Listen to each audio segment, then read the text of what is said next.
Welcome everybody to this month's the Contact Center Network.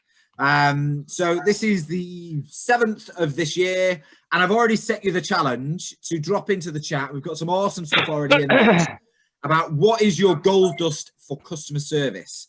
So hashtag gold dust, drop it in there, and let's share some of those great hints, tips, and pieces of value, so we can start to kind of build our own little pot of gold dust, if you like. But the premise of these sessions is we tend to focus on customer experience. So I'm a big believer in how can we create a great customer experience for contact centers, and the vision for Fab Solutions for my business is changing customer perceptions about contact centers one call at a time.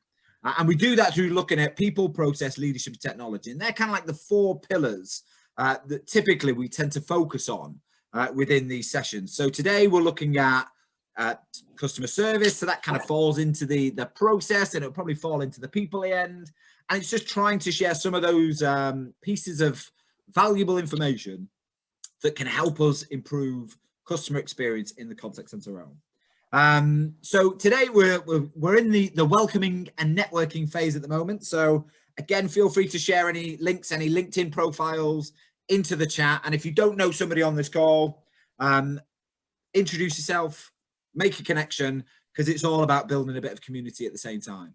We have a really special guest, which is, you can see Gavin on the screen already, and he'll introduce himself and his segment in just a short while.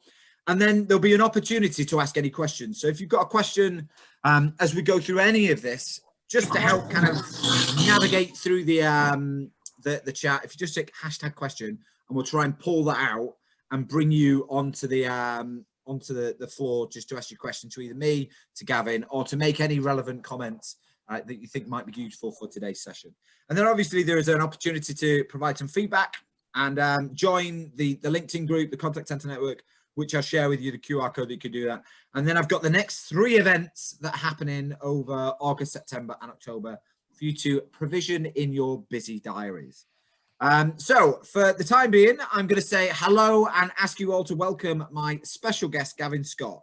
And Gavin, I'm going to let Gavin do a little bit of an intro, and then we're going to come back to me, because I'm going to give you guys a bit of a flavour of what's happening in the customer service environment at the moment. So Gavin, introduce yourself, say hello. Thanks, Gary, and thanks for having me on the session today. It's great to be here and good to see some familiar names and faces. I don't think I've seen Russell for a number of years. So Russell, great to see you on the screen. We first met, I think it was in Yeadon, maybe back in 2009 or something like that. So, great to see you and many others on the session today. And so in terms of the approach that I take, I help customers, or my customers, to create 5-star customer experiences. And I do that by sharing events like this, or online events like this, and delivering insightful presentations. So yeah, I wasn't expecting to do a quick introduction here, so you probably caught me on the hoof a little bit, Gary, but yes, that's what I do. My background, I spent 12 years working for a company called O2, helped to move them from 4th to 1st in the marketplace in customer satisfaction. So I've got 20 years experience working in customer service based organizations, and I've also, like Gary has said, wrote the book called Finding Gold Dust, which got to #1 on Amazon in 3 categories. And I've also got my Customer Service Gold Dust podcast, which is now on episode 21. So feel free to have a listen to that. Some great guests from all across the world, and it launches every Wednesday. So a bit about me there. There you go. And I'm very proud to say that I've been a guest on the Finding Gold Dust podcast. So you have, yes. Check out that episode as well, because we've got some really great stuff that we shared in that one. It was a pleasure to record it. So what are we here to talk about? Primarily customer service. And I think for me, when we look at customer service, it's more than a transaction these days. And it's certainly morphing into something that's more of an experience. So I want to touch on a little bit of the customer service landscape and look at some of the things that are changing within the customer service world, so that we can start to understand some of the moving components and some of the dynamics that are happening in the customer service world, and then think about what we need to work on as operational leaders, as key people within our contact centers to try and drive and invoke a little bit of change.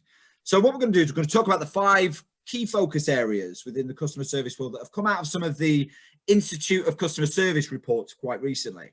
And as we go through that, if there's anything that resonates, so there's anything that you kind of want to pull out as a conversation topic for later on today, and drop it into the chat. And then Gavin will move into Gavin's segment, where it should hopefully, fingers crossed, complement each other, because we have caught up and we've tried to join it up so that we can make this session really relevant and punchy for you. So the 5 key areas for customer service then. So let's think about some of the things and some of the trends that are coming out in the customer service world.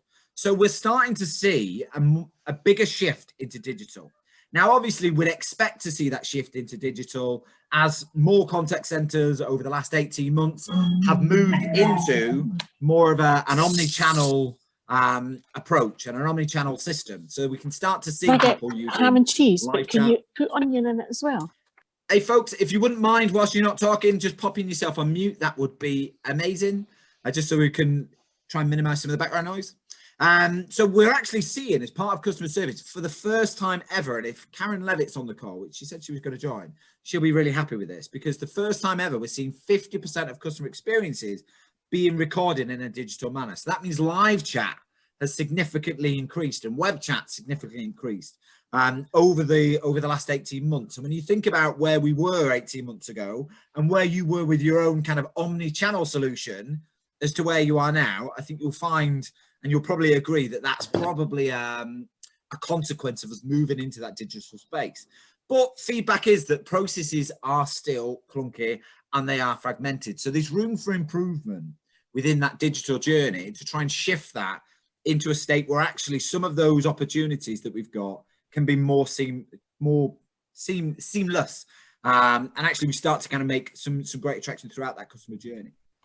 Then we've got CSAT scores. Now, CSAT scores have always been fairly volatile, and there's been some change over the last kind of 18 months. At one point, they were lowest they ever have been. And in the most recent survey, what we've seen is that they've started to take more of an upward trajectory. But there is still work to be done. If we think around 77% CSAT, whilst that might be a reasonable figure for us to be happy with, realistically, we don't want to be content with being in the 70s, do we? As a contact center and as a provider, we want to be pushing the boundaries, and we want to be moving into the 80s, early 90s as much as we possibly can. So CSAT is one that we need to make a really concerted effort with to understand how we can kind of turn the tide around for customers. And as a consequence of some of that, we've seen some of that negative experience in contact centers have an impact over the period of COVID. Now, you'd expect some of those service levels perhaps to be impacted, and of course, customer tolerance levels at the start of the pandemic changed a little bit and they were more tolerant, but actually those tolerance levels have significantly dropped. So customers who cited that they were unhappy in the first wave are even more unhappy at this point in time. So we've got a lot of work to try and turn around those customers so that they become more brand advocates and they become more aligned to customer loyalty.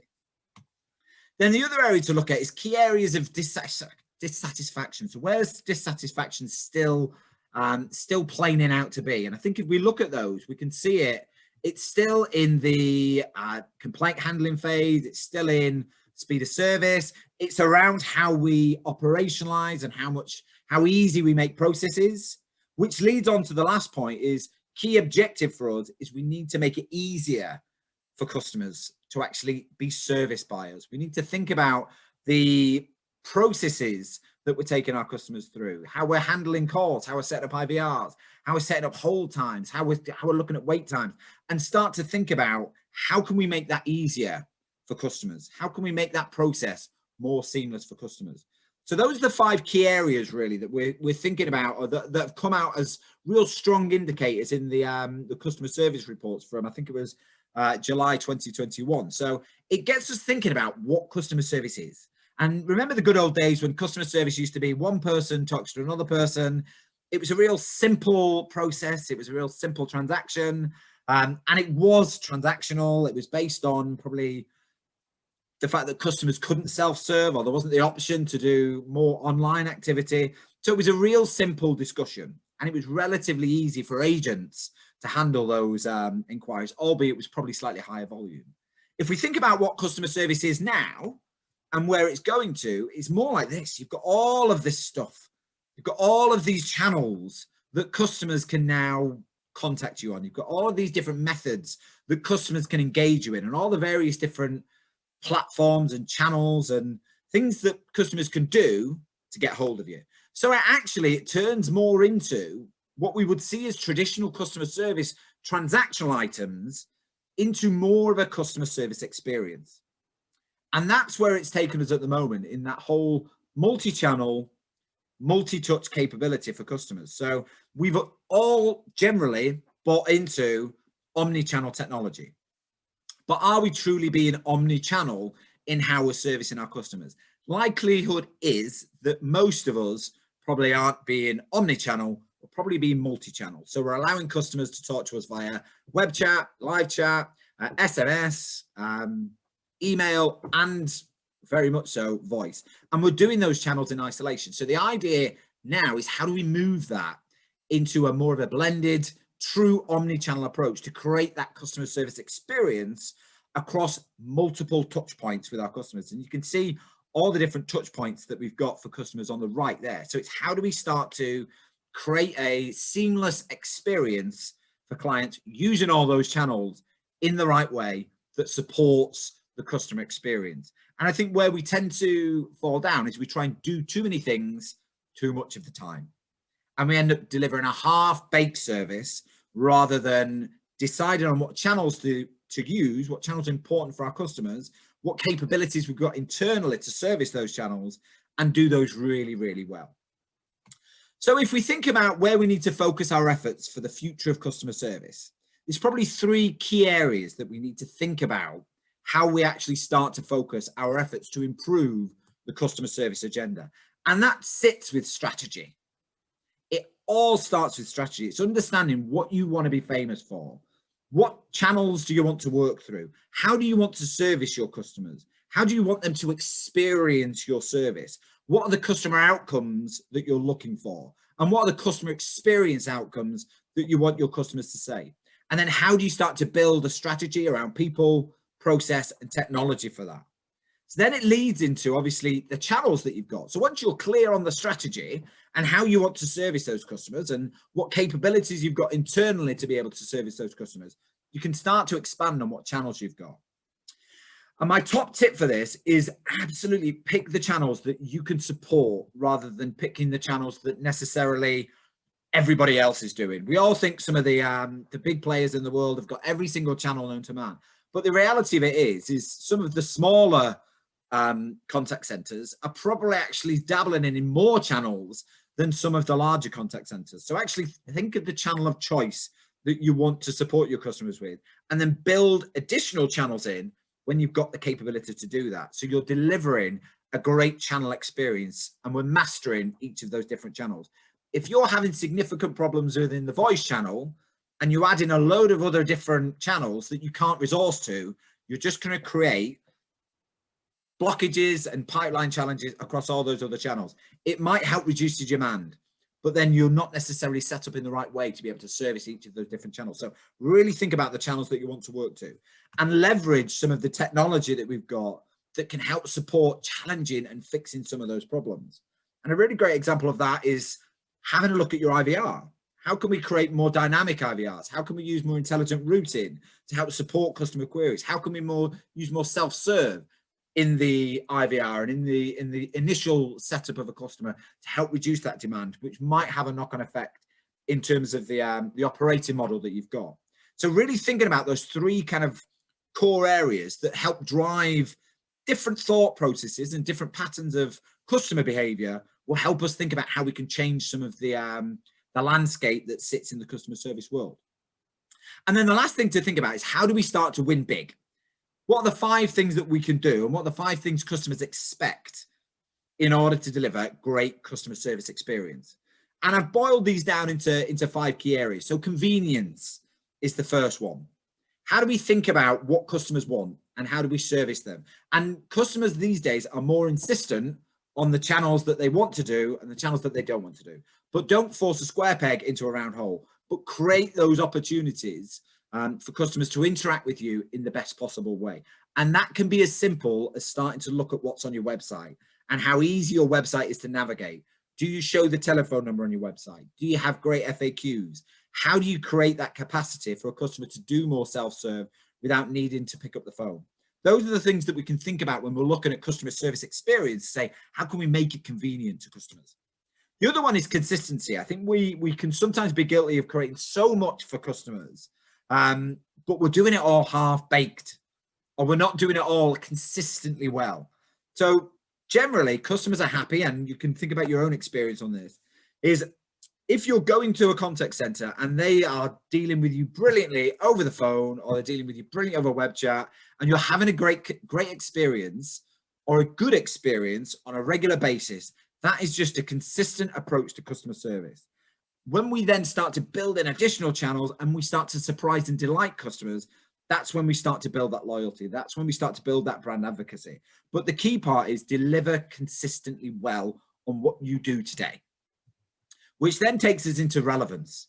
And when you think about customer service, the best customer service I've had is when people really understand me. They understand my past interactions, they understand my account, they understand how I've been with them over the past few years, and they make it really personalized. So I feel valued. And I feel like they know me as a customer. So where we can start to see more inroads into great customer service experiences is when we start to hyper-personalize some of those interactions that we have with customers, so that it can start to be more relevant, more topical, and more personalized to me. So it's thinking about how you create personalization in your customer service experience right now. And then this is around empowerment. So not only empowerment for your customers, but empowerment for your people. So how do we start to create more self-serve? How do we think about the processes that we want to automate? And how do we simplify getting from point A to point B without having to make the customer jump through hoops? And I think if we think about giving the customer more access to tools, to information, to the ability to self-serve, that can help streamline the operation. It can help reduce the number of calls in queue. It can help reduce the number of customer complaints that an agent might get that caused because they've been waiting on the phone for so long. So empower your customers and empower your people to enable your customers to have those interactions through things like live chat, web chat, and creating those different channels. And then the last one is around agility. We need to create a flexible model that allows customers to deal with us in a really simple and effective way. So we need to think about how we make it easy for customers. And a great score, I mean, we talk about NPS, we talk about CSAT. One of the most underused ones that I find is customer effort score. How easy was it for me to do business with you today?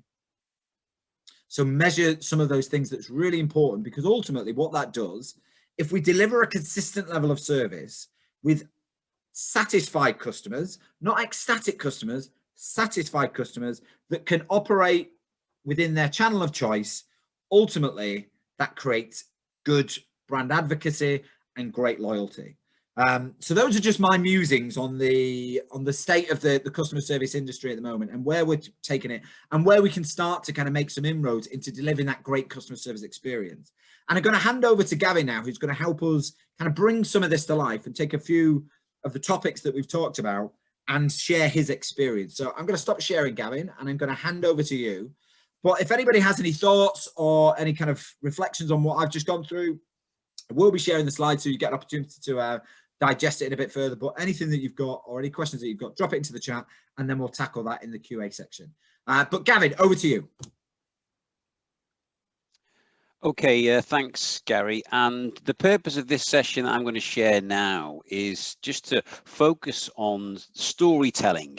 And I'm going to share with you some of the top tips that will help us when it comes to making it simple and making it easy for our people to create meaning with why we're doing things. So Gary's talked about the importance of making it easy for our customers, but ultimately what storytelling does is it makes it simple and easy for our people to understand why we're taking a certain course of action, why we're going in a certain direction, and it just helps to simplify the complex as far as they're concerned.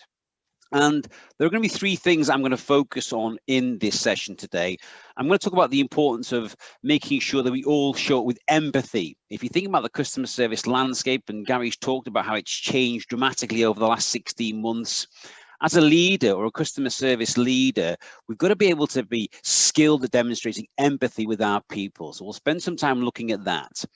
Then we'll focus on the structure. So when it comes to telling stories, if you've got a good structure, it really lands well. So I'm going to share with you some hints, tips, and tricks around the structure of a story.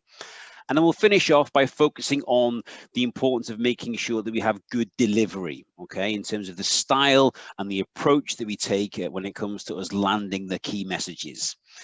And before we start, though, I'm keen to get your feedback. I'm going to ask you a quick question. We're going to use Mentimeter. So I want you to get your mobile phones out.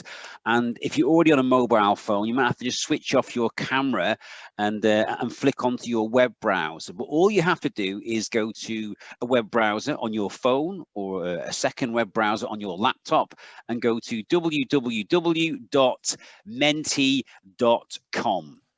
And then when you get to that, you will be asked to enter a code, and you simply pop the code in that's on the screen. There you have it. It's 4178908.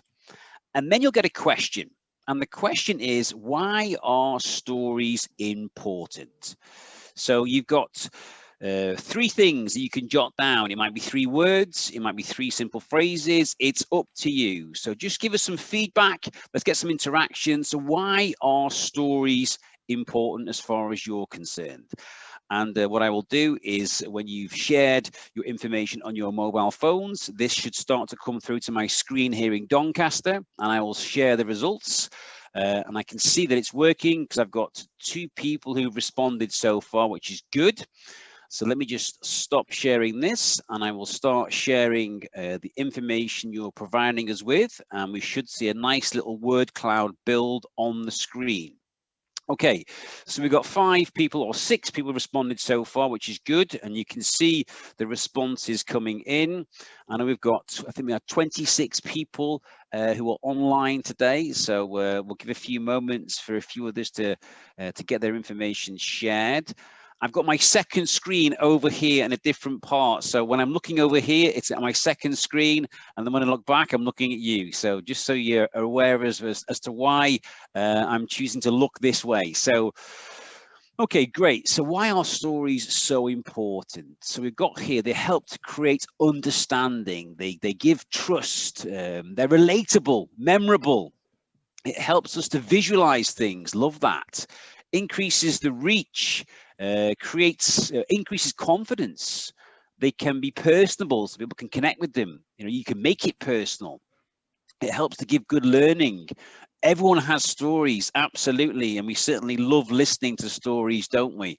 I don't know about you, but certainly my granddad used to always tell me stories, and I can still remember some of the stories that he shared many years ago. So yes, they're personable, they create connection, they're interesting, they're definitely memorable, and it just gives us something to hook onto. So we can see here from all those responses, 16 of you have plugged your information in there, and we've got some great responses there as to why stories are so important, and they certainly are. And one of the key things, and in fact what's great about this, is that the blue word in the center is the word that's been mentioned the most, and the word is empathy, which that brings us on beautifully to the next set of slides. I'm going to stop sharing this, go back to my slide deck. Let's have a look, shall we? Okay, bring this one back up. Couldn't achieve that up more nicely there, Gavin. It's like a perfect segue. But this is it, you know, it couldn't have landed any better. So I'm happy with that, because ultimately, if you think about it, you know, Gary's talked about, yes, the landscape of customer service has certainly changed. We've all experienced massive change when it comes to ways of working. And if we want to engage our people, right, in times of uncertainty, in times of change, then we need to create an emotional connection with them and be skilled at demonstrating empathy. In fact, in a recent survey that I came across, this stat, it said that 75% of people are less empathetic today than what they were 30 years ago. I mean, that's a massive number. 75% of people are less empathetic today than what they were 30 years ago. I mean, that's just crazy. But if you think about some of the social bubbles that we live in, you can certainly see why this might be the case. Okay. But as a leader, still as a customer service leader, we've got to think about how we can show up with empathy with our people. Okay. We've got to be able to see things from their perspective. And so what is empathy? Well, empathy for me is all about, walking with one foot in your shoe and the other foot in the shoe of the person who you're speaking with. Okay, that's what empathy is for me. But sometimes we have to take that imaginative leap into someone else's shoes and try to see things from their perspective. And so let's look at a different way, shall we? If I had you all in a room with me today, I would say to you, imagine in this room there is a massive beach ball. Okay, the beach ball is so big that it squeezes people out to the sides of the room. And I come to one side of the room and I say, hey guys, what color is the beach ball? And you say, well, Gav, it's white, blue, and red. Okay, good. Then I come to the other side of the room and I say, hey guys, what color is the beach ball? And these guys say, well, it's green, white, and orange. Who's right? Of course, they're both right. It just depends on their angle. It depends on their perspective. And so when it comes to demonstrating empathy, we're going to be able to see things from another person's perspective, okay? And really see things through their eyes. Because if you think about the world that we live in today, there is so much stuff that is going on behind the scenes that we don't know about. So we have to take that imaginative leap and really be skilled at demonstrating empathy with our people. So the first question I'll ask you is, how do you show up with your people? If you want to create empathy with your customers, as a customer service leader, you've got to demonstrate empathy towards your guys and girls. Because in any organization, the story starts from within. If you show empathy to your people, then your people will show empathy to the customer. So think about how you can make sure that you're spending time just finding out about what's going on in your people's lives. Okay, it's crucially important because that's going to help to create some level of emotional connection. So certainly when it comes to telling stories and sharing stories, the first behavior that we've all got to show up with is having this ability to create those emotional connections with our people and be skilled at demonstrating empathy, especially in the current landscape. Now, when it comes to the structure of a story, let me just share with you a piece of research done by a guy called Donald Miller. In fact, it's in his book. It's called Story Brand. It's a great book. And he shares 7 steps on how to tell a great story. And in fact, as I go through these 7 steps, if you think about movies, most great movies, they follow this process when it comes to the stories that they share. So in every story, you've got a character. Okay, this could be the hero. Now, the hero or the character has a bit of a problem. Okay, and then they meet a guide who helps them with that problem. And they give them a plan of attack or a plan of action. And then there's some sort of a call to action in terms of what he asks this character to do. And by taking that call to action, it will result in success and help them to avoid failure. And so let's bring this to life then, shall we, and use a real film then. And I've picked Star Wars here, Gary. I'm not sure if that's going to be a great one for the viewers, but let's just go with the flow because it helps us. If people don't like Star Wars, you know where the exit button is. This is it. Let's have a look then. So yeah, let's bring it to life then. So Star Wars, you've got the Luke Skywalker, right? The character or the hero has a bit of a problem, okay? And he's got to defeat the Empire. So his external problem is to defeat the Empire, and the internal problem, is he a Jedi? Am I a Jedi? Am I capable of being a Jedi? So that's the problem that he has. And he meets a guide, Obi-Wan Kenobi, who has lived as a Jedi. And Obi-Wan Kenobi provides him with a bit of a plan. Trust the Force, Luke, right? What's the call to action? Well, you've got to go and defeat the Empire. And if you defeat the Empire, the rebellion avoids defeat, and that's the success. And if we don't defeat the Empire, then ultimately the rebellion is crushed, and that's what's going to happen. So let me ask you, when it comes to your businesses, what's your story? So think about the position that you're in. I mean, who's your customer, right? And if you're a customer service leader, then in this situation, your customer is your people. Your people, they're your hero. And what's the problem that they've got? Be it an external problem, an internal problem. Is there a villain? Is there some competition? Is there an issue with confidence? Is there all sorts of stuff going on behind the scenes that that you need help to address when it comes to ways of working or hybrid ways of working? So what's the problem? And how can you guide them? What's your credibility, your authority? How can they trust you to guide them in the right direction? How can you make sure that you are a good Obi-Wan Kenobi for your people? And what's the solution? Maybe the plan or the process that needs to be followed. And how can you provide them with a good plan of attack and help them to follow a process that will lead to success? What's the call to action? What are the steps that they need to take? What are you asking them to do? And what does success look like? And how can you help them to avoid failure? So if you think about that as a plan of attack, and feel free to take a photo, certainly when it comes to the stories in your business, it's a great model to start off with that will just help you to just piece things when it comes to those 7 key steps. But ultimately, for each of your people, one of the key roles that you have is that you've got to be a good Obi-Wan Kenobi. You've got to be a good guide for your people and be able to inspire, motivate, and influence them to make the right choices.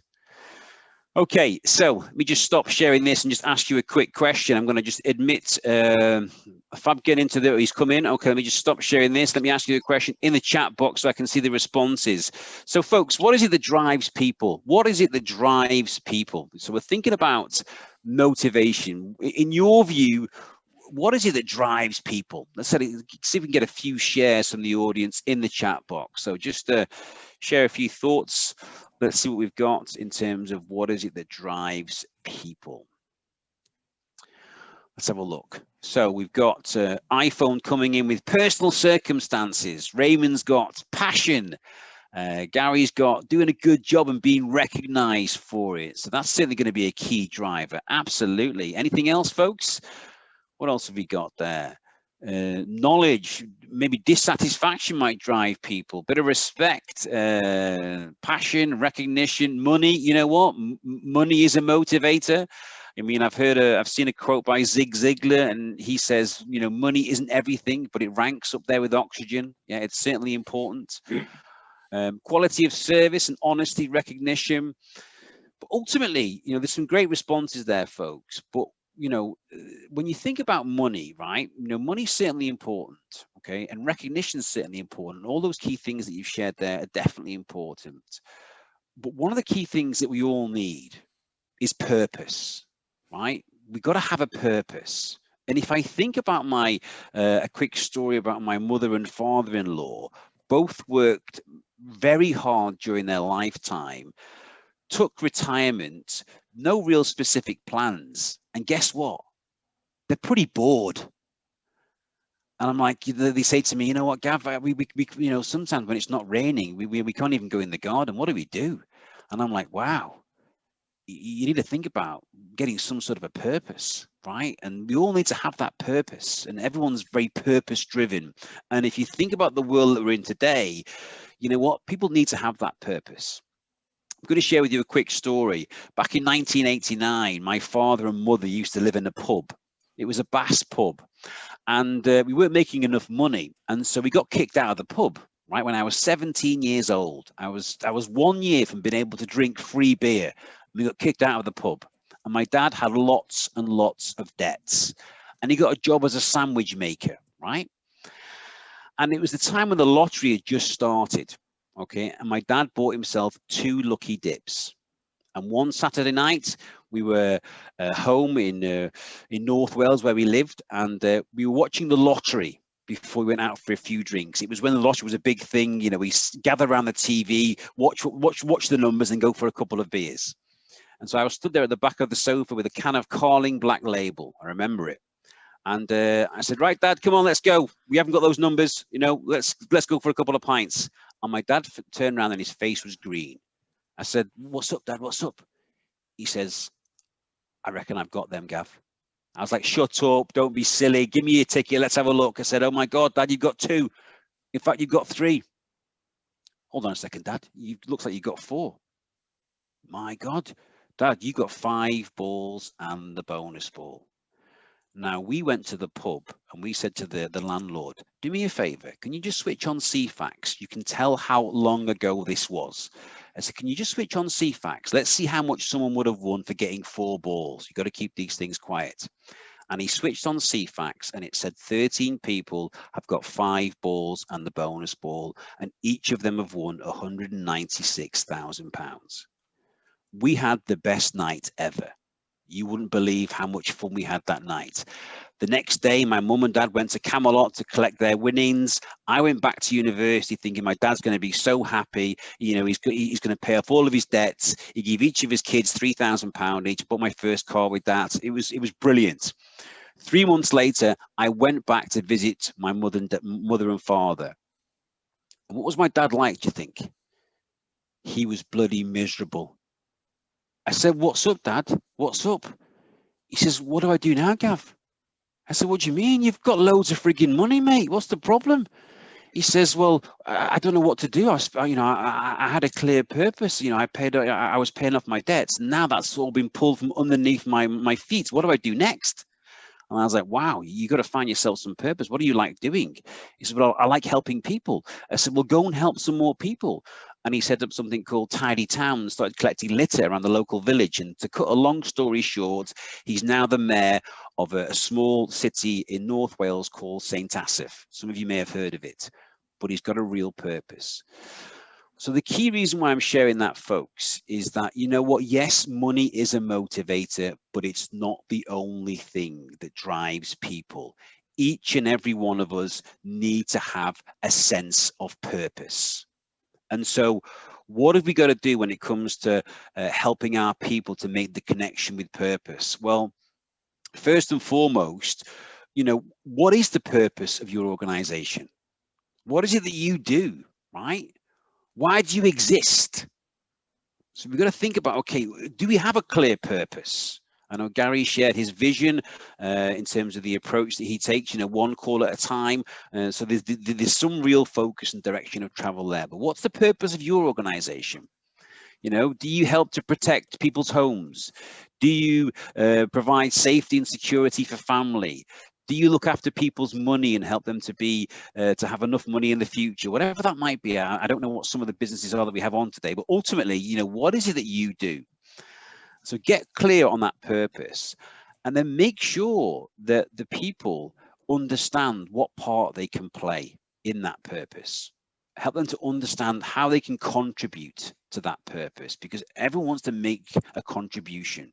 So make sure that that's super clear in terms of joining the dots for your people, and have your purpose up on display. So yes, money drives people, recognition drives people, respect drives people, all that good stuff. But ultimately, we have to make sure that in the current climate, we connect all of our people with the purpose of the organization and make it super simple for them to understand the part that they play. Okay, so a little piece there around purpose, folks, and hopefully that's been a useful little exercise with a bit of a story thrown in there as well for good measure. Now, just a quick one here around a simple approach that I take when I'm sharing stories. And the approach that I take is, it's called PSA, Point, Story, Application.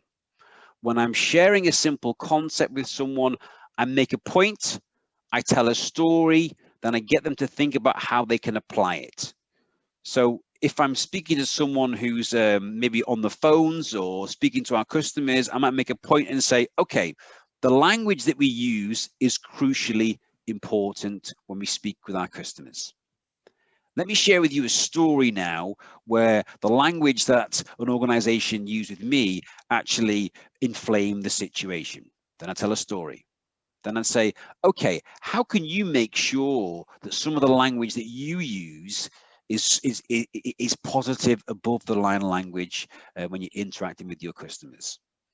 So again, it's a nice little simple structure that when it comes to getting points across, make a point, tell a story, and get people to think about how they can apply it. Point, story, application. Point, story, application. Okay, and then when you're telling stories and sharing stories with people and engaging them, here's a few top tips. Make sure that you're warm and welcoming, right?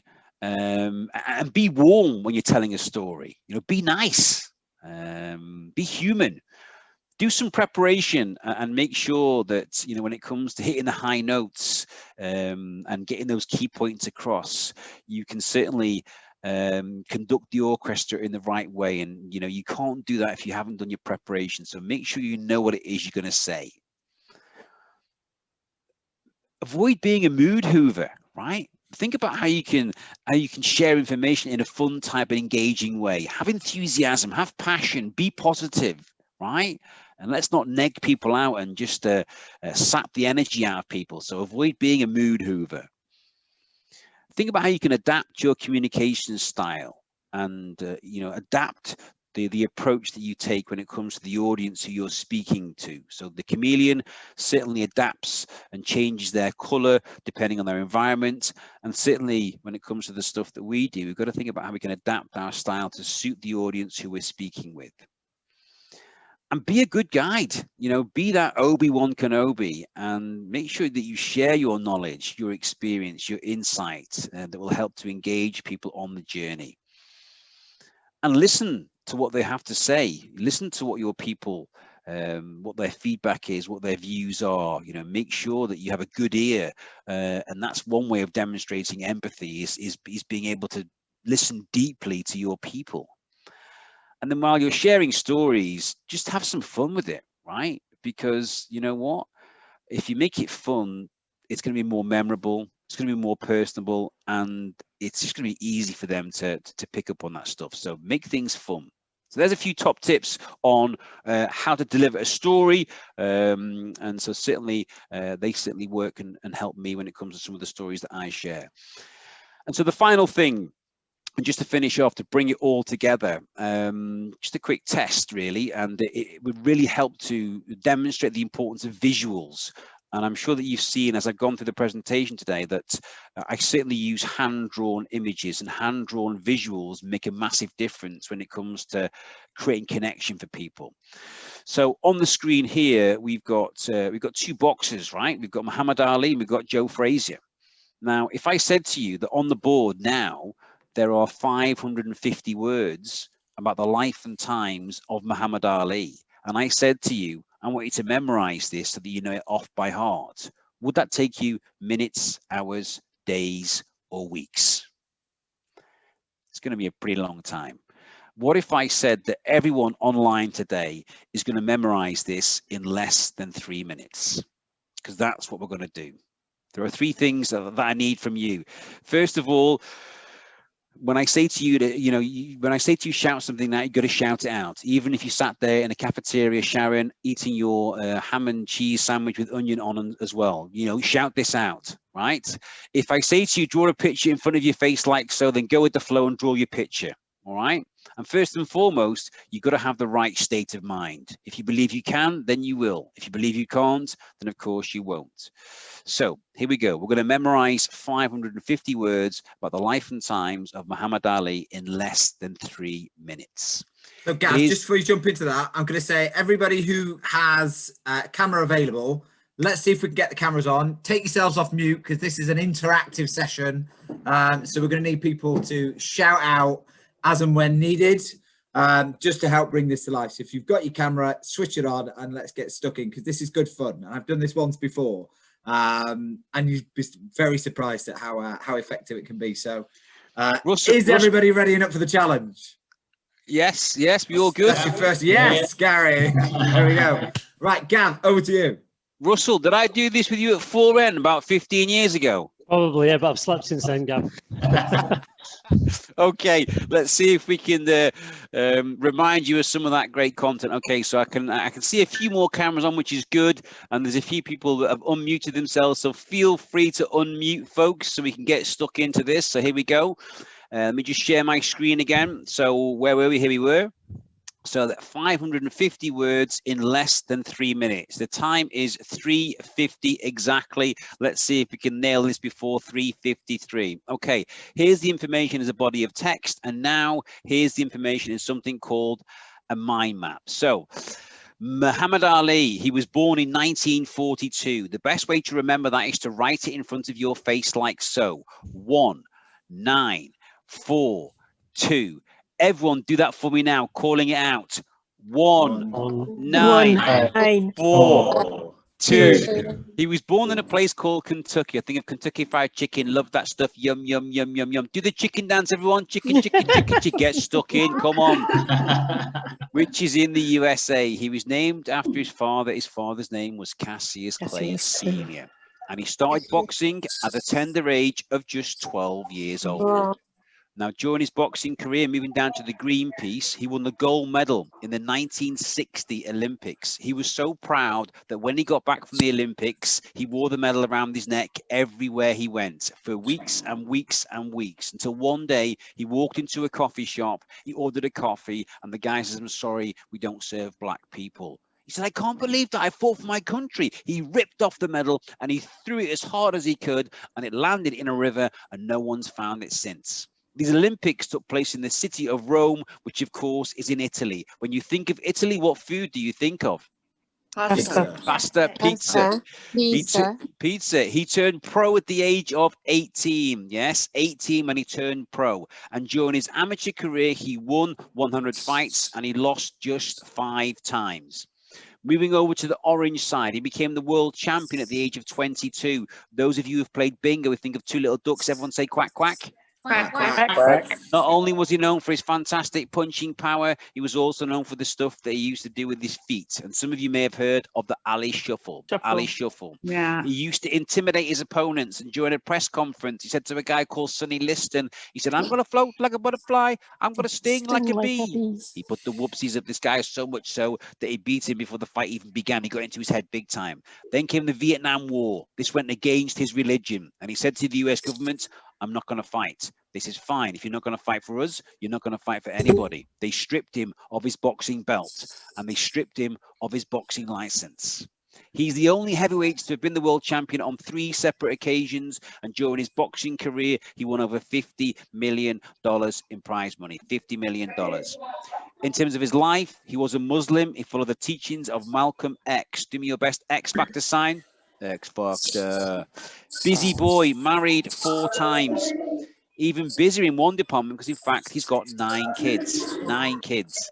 He got an award from the BBC in 1999. The award was Sports Person of the Century. Sports Person of the Century. Before he passed away, he had something called Parkinson's disease, but he still did lots of work for charity. 153. Okay, using your photographic memory, okay, just look at the blue chunk there on the screen and just take a quick picture of the blue stuff and that detail. Ka-ching. Look at the green bit, look at the detail, quick picture. Ka-ching. Look at the orange bit, look at the detail, quick picture. Ka-ching. Look at the purple bit, quick, look at the detail, quick picture. Ka-ching. Look at the boxing gloves, pan out, take a picture of all the information. Bosh. Okay, there we go. Right. Let's do a quick conversation in a breakout room for 1 minute. 1 minute. I want you to tell each other at least 5 things about the life and times of Muhammad Ali in a breakout rooms. Unmute yourself during breakout when you get a message. Here we go. Let's try this out. Options. 1 minute. I'm going to give you 1 minute. Okay. Away you go. Away you go. Here it is. Here it is.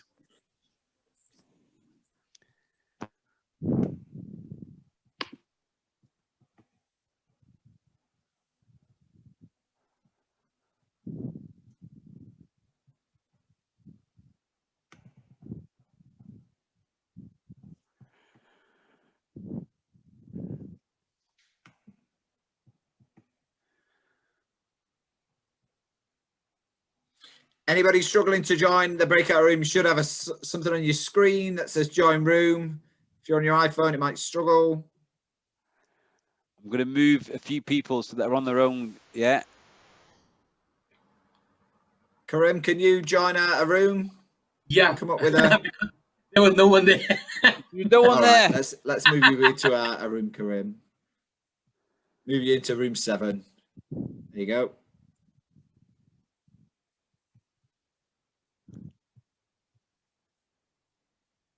I'm going to keep the rooms open for a couple more minutes, right? And then I'll quickly nail it down. Then we'll finish off. No chance for any questions, Gary. So sorry about that, mate. Oh, don't worry about it, mate. All good fun. Okay, let's do this. Let's do this. Let's bring him back in. It's good that it reminds me of techniques that I can employ in my own life to improve my memory. There you go. There you go. I think so. Welcome back, folks. We've got a few that are going to come back in a few seconds. So let's just give them a moment to come back in. Looks like you may have just pressed the button to come back early, which is all 3, 2, good. 1. Okay, here they come. Right. Okay, folks, welcome back. Let's do a quick test then, shall we? I'm going to ask you some questions. If you know the answer, do me a favor, you shout it out loud and proud. So unmute yourself and let's get stuck in. So Muhammad Ali, probably the most famous boxer ever to grace this land. He was born in what year? 1942. 1942. Where was he born? Kentucky. Yeah. Kentucky, USA. Named after his father. His father's name was? Cassius Clay Clay Senior. It's Clay Senior, and he started boxing at the tender age of just 12. 12. During his boxing career, what colour medal did he win? Gold. Gold. In which year was that? 1960. 1960. He was so proud he wore it for weeks and weeks and weeks till one day he walked into a Coffee shop. Coffee shop shop. and the guy says, "I'm sorry, we don't serve." Black people. He said, "I can't believe that." He ripped it off and he threw it where? Into the river. In the river. Anyone found it? No. These Olympics took place in which city? Rome. Rome. Which country is that in, Graham? Italy. Italy. Italy. He turned pro. He turned pro at the age of 18. during his amateur career. How many fights did he win? 100. 100. He lost 5. That's 5. Moved to the other side of the board. He became the world champion at the age of 22. 22. Not only was he known for his fantastic punching power, the stuff with his feet was called the alley shuffle. He used to intimidate his opponents, and famously during a press conference, he said to a guy called Sonny Liston. Sonny Liston. He said, "I'm going to float like a Butterfly. I sting like a bee. your hands can't hit what your eyes can't." See. Rest of the quote right there. Then came which war? Vietnam. Did he fight? No. No. The US government, they stripped him of his Titles. Titles. His and his license. license. How many times been the world champion? 4 times. 3. 4 3 times. times. 3 times. How much money did he win? 50 million. million. 40 million. What was his religion? Muslim. Muslim. He followed the teachings of Malcolm. X. How many times been married? 4. How many kids? 9. He got an award. Who is it from? BBC. What was the year? 1999. And then what was the award? Sports personality. The century. Before he passed away, he had what disease? Parkinson. Parkinson's disease, but he still did lots of work for charity.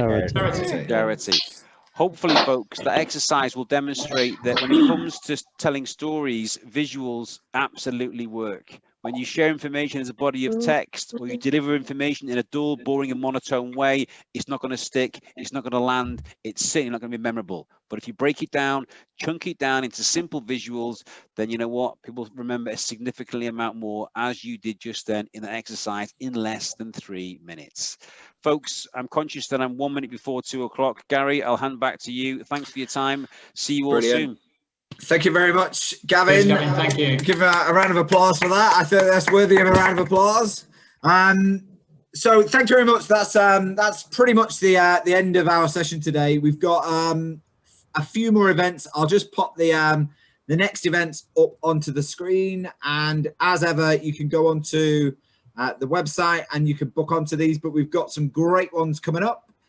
We've got using behavioral science in contact centers, which is the next one in August. So please feel free to book onto that one. We're talking with a chap called Gus Imhoff and how not to go broke with customer experience. And then we're coming back round in October to look at the new Consumer Duty Act and how you can reduce complaints and improve first call resolution in the contact centre. You can join the Contact Centre Network LinkedIn group just by scanning with your mobile phones that link there. That'll join you into over 350 people in that group, where we use that to kind of help people stay connected, share useful stuff, and just to have it as a general forum for post the event. So please feel free, if you've got your phone, have a scan of that and come along and join that session. And that is pretty much about it. Hopefully you've enjoyed this session. I certainly enjoyed that from Gavin. So thank you very much for doing that, Gavin. Really interesting session. We will share the slides, Kishan, so that's absolutely fine. And I'll share the recording of this as well into social media. So if you want to look back on some of the stuff and you want to kind of take some reflections, take some notes, as people do sometimes, then that's absolutely fine. But last thing to say, thank you very much to Gavin. Thanks everybody for joining. I'll see you on the next one on the 29th of August. And look forward to seeing you all again. Have a great weekend and have fun and take care. Bye. See you soon. Cheers, Gary. Cheers, Gary. Thanks, everyone. Cheers.